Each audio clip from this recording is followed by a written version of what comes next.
Hello दोस्तों, मेरा नाम अभिषेक है। मैं ब्रीफ में बताना चाहूँगा कि हरियाणा में क्या हुआ, लिपिकों का क्लर्क्स का क्या हुआ।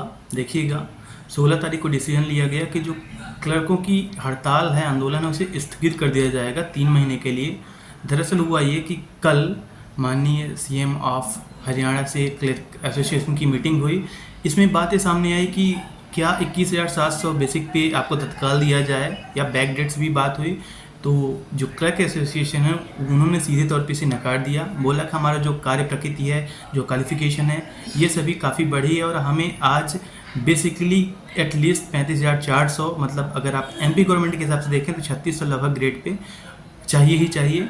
तो देखिएगा हुआ क्या है कि जो भी बातें वहाँ पे पुट की गई तो माननीय सीएम समझे हैं, जाने हैं, बोले हैं कि क्लर्क्स जो आजकल के हैं उनकी क्वालिफिकेशन बढ़ी है और वो जो डाइवर्सिफाइड काम कर रहे हैं तो इसलिए उनका पेमेंट ज़्यादा होना चाहिए। तो ग्रेड पे इनिशियली तौर पे कुछ बढ़ाने की बात कहे, लेकिन जब बात नहीं बनी तो उन्होंने बोला कि हम ज़रूर आपका ग्रेड पे बढ़ाएंगे, बशर्ते हमें एक कमेटी बनाने की ज़रूरत पड़ेगी।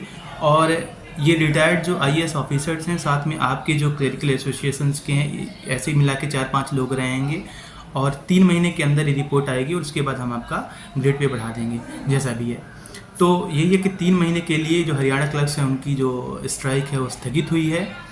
और एक बात आपको ध्यान देना है कि जो हरियाणा में इलेक्शंस है विधानसभा का, वो है 2024 अक्टूबर में, ठीक ना, अक्टूबर महीना 2024।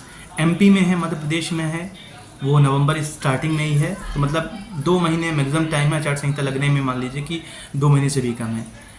तो ऐसे में मध्य प्रदेश में भी एक मेरे को खबर हाथ लगी कि ऐसा बोला गया माननीय सीएम जी से कि क्या जो कर्मचारियों की मांगें हैं तो क्या उस पर आप सहमति रखते हैं। तो ग्रेड पे के मामले में खासकर जो क्लेरिकल कैडर है उन्होंने ये बोला कि हम कमेटीज़ बना सकते हैं, अभी हम इस पर विचार नहीं कर रहे हैं। बाद में जितनी भी विसंगतियाँ रही हैं, जितने भी ग्रेड पे की रही हैं, जितनी भी पोस्ट रही हैं, सबका लगभग 18 तक सबका निदान कर दिया गया था। अगेन 2023 में अभी आपने देखा ही किस तरह से कब से दिसंबर का पेमेंट अगेन एंड अगेन बढ़ा दिया गया। लेकिन जो क्लर्क्स हैं, जो लिपिक हैं, वो अब भी मिसलीड हैं। तो समझने वाली बात है कि जो हरियाणा में आप 1 साल पहले से भी पहले आप देख पा रहे हैं, तो मध्य प्रदेश में 2 महीने पहले बचे हैं, मतलब 2 महीने से भी कम बचा है। आप वो वाली बात यहाँ अब तक नहीं देख पा रहे हैं। तो ओवरऑल ये मेरा मकसद है कि जो हरियाणा में क्या हुआ है, जो क्लर्क्स हैं उनकी हड़ताल ख़त्म नहीं हुई है, या फिर माननीय सीएम उस बात को नकारे नहीं कि हम आपको ग्रेड पे नहीं बढ़ाएंगे, बल्कि एक पॉजिटिव तरीके से, एक सकारात्मक तरीके से एक कमेटी बनाने की बात कही गई और ये आश्वासन दिया गया कि हम आपका ग्रेड पे जल्द ही बढ़ा देंगे। जो भी होगा दोस्तों, मैं अपडेट्स लाता रहूँगा। आप हमारे साथ रहने का धन्यवाद।